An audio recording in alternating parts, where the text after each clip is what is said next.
মাছপাট খণ্ড উন্নয়ন কাৰ্যালয়ৰ অন্তৰ্গত বাঁহীপুখুৰী ভিচিডিচিত সজাগতা সভা। প্ৰধানমন্ত্ৰী নৰেন্দ্ৰ মোদী নেতৃত্বাধীন কেন্দ্ৰীয় চৰকাৰে গ্ৰহণ কৰা ধৰতী আবা জন ভাগিদাৰী অভিযানৰ অংশস্বৰূপে এখনি সজাগতা সভাৰ আয়োজন কৰে বিহপুখুৰী ভিচিডিচিৰ সভাগৃহত।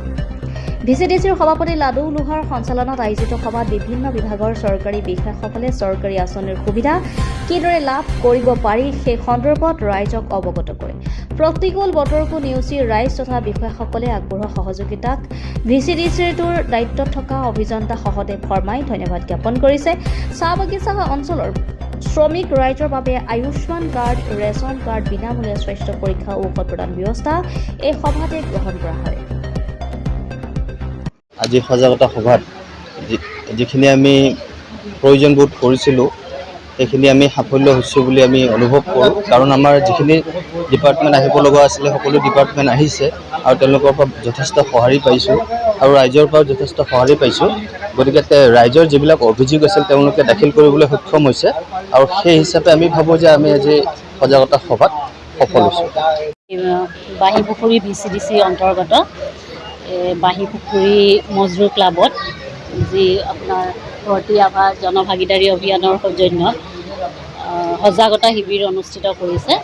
সেই শিবিৰত মই খাদ্য ৰাজহুৱা বিতৰণ আৰু গ্ৰাহক পৰিক্ৰমাৰ ফালৰ পৰা আহিছোঁ আৰু আহি আমাৰ হেৰিয়ত বিভাগত যিসমূহ আঁচনি চলি আছে সেই আঁচনিসমূহৰ বিষয়ে বা তেওঁলোকে আমাৰ ইয়াৰ যিখিনি সাধাৰণ শ্ৰমিক আছে শ্ৰমিকসকল মানে কেনেকৈ লাভালাভ হ'ব এই আঁচনিৰ দ্বাৰা সেইখিনি আমি তেওঁলোকক জনাইছোঁ। আৰু ঠিক সেইদৰে বিভিন্ন বিভাগৰ পৰা আহিছে বিষয়ববীয়াসকল, তেওঁলোকে নিজৰ নিজৰ বিভাগৰ যিখিনি আছে আপোনাৰ আঁচনিসমূহৰ বিষয়ে তাৰ লাভালাভৰ বিষয়ে শ্ৰমিকসকলক বা ৰাইজক উদ্দেশ্যি কৰিছে তেওঁলোকে। মই ভাবোঁ এইখন খুব সুন্দৰ এটা প্লেটফৰ্ম তেওঁলোকে এইখিনি জানিবৰ বাবে, আৰু মই আশা কৰিছোঁ তেওঁলোক লাভান্বিত হ'ব। ধন্যবাদ। যশস্বী প্ৰধানমন্ত্ৰী নৰেন্দ্ৰ মোদী ডাঙৰীয়াই জনজাতি গৌৰৱ দিৱস হিচাপে আমাৰ ধৰতী আবা বুলি ক'লে আমি জানো যে বীৰ বিৰছা মুণ্ডা এজন ব্যক্তিয়ে ভাৰতক স্বাধীন কৰিবৰ কাৰণে ব্ৰিটিছৰ বিৰুদ্ধে তেখেতে এক সংগ্ৰাম গঢ়ি তুলিছিল আৰু সেই ব্যক্তিৰ নামত ধৰতী আবা জনজাতি যিসকল ব্যক্তিসকল আছে তেওঁলোকৰ উন্নয়ন সাধন কৰিবৰ বাবে আমাৰ জনভাগিদাৰী অভিযান বুলি এক অভিযান আৰম্ভ কৰিছে, ধৰতী আবা জনভাগিদাৰী যোজনা। আৰু এই অভিযানৰ মাধ্যমেৰে 17টা লাইন ডিপাৰ্টমেণ্টত ভাৰত চৰকাৰ অসম চৰকাৰৰ ডিপাৰ্টমেণ্টত 25টা বিশেষ আঁচনিৰ লগত সংলগ্ন কৰি পেলাই সকলো ধৰণৰ সৰ্বাংগীন আৰু সৰ্বস্পৰ্শী যাতে উন্নয়ন কৰি সাধন কৰিব পাৰে তাৰ কাৰণে এক ব্যৱস্থা গ্ৰহণ কৰিছে। আৰু এই ব্যৱস্থাৰ যোগেদি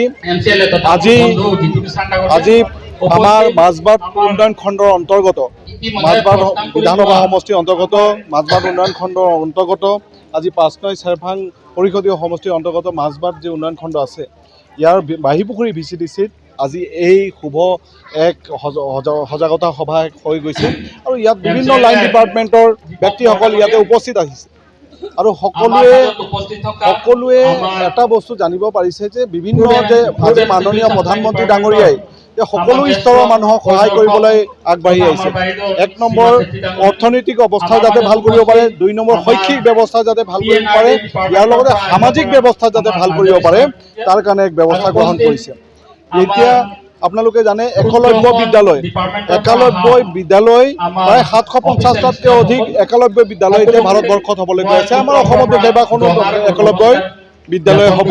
কিন্তু এই জনজাতিৰ লোকসকল বা পিছপৰা অঞ্চলৰ আদিবাসী যিসকল শিশুসকল আছে তেওঁলোকে উন্নত শিক্ষা পাব। দ্বিতীয়তে আপোনালোকে চাবলৈ যদি যায় যে ইয়াত ঘৰ পোৱাৰ ব্যৱস্থা, ৰাস্তাৰ ব্যৱস্থা হোৱাৰ কথা, মোবাইল ব্ৰডবেণ্ড নেটৱৰ্ক যাতে ভাল হয়, মোবাইল ব্ৰডবেণ্ডৰ ব্যৱস্থা 5000 গাঁৱত এয়া ব্যৱস্থা কৰিব। ইয়াৰ লগতে আপোনালোকৰ সকলো কৃষিভিত্তিক আঁচনিবিলাকো ইয়াতে সংলগ্ন কৰা হৈছে, স্বাস্থ্যভিত্তিক সংলগ্ন কৰা হৈছে। সকলো ধৰণৰ ব্যৱস্থাৰ যোগেদি আজি সমাজৰ এই জনজাতি গাঁওসমূহ যাতে সৰ্বস্পৰ্শী আৰু সৰ্বব্যাপীভাৱে উন্নয়ন সাধন হ'ব পাৰে তাৰ কাৰণে এক বিশেষ উদ্যোগ লৈছে।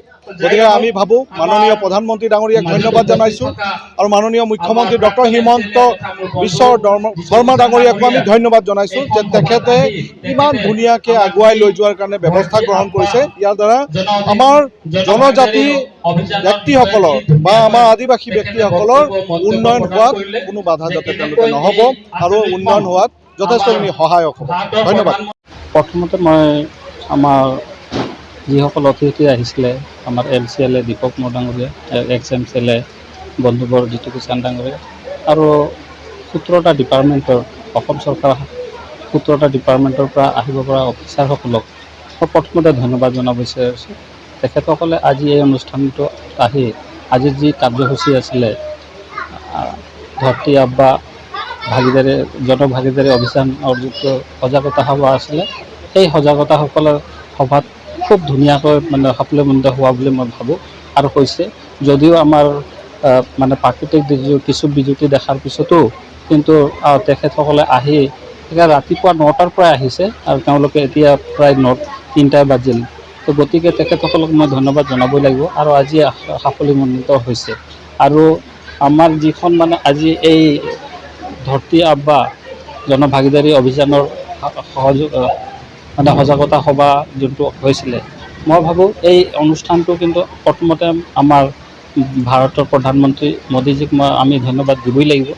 বিশেষকৈ ধন্যবাদ দিব লাগিব যে আজি আমাৰ চৰকাৰে কিন্তু আজি আমাৰ ৰাইজৰ মাজত মানে ঘৰে ঘৰে মানে দুৱাৰী পেট চৰকাৰ বুলি যোনটো কয়, সেই তেনেকৈ মানে কি সুবিধা বিভিন্ন ডিপাৰ্টমেণ্টৰ পৰা পাব লগা সুবিধা, যেনেকৈ আমাৰ ফুড এণ্ড চিভিল ছাপ্লাই ডিপাৰ্টমেণ্টৰ পৰা তেখেতসকলে জনাইছে।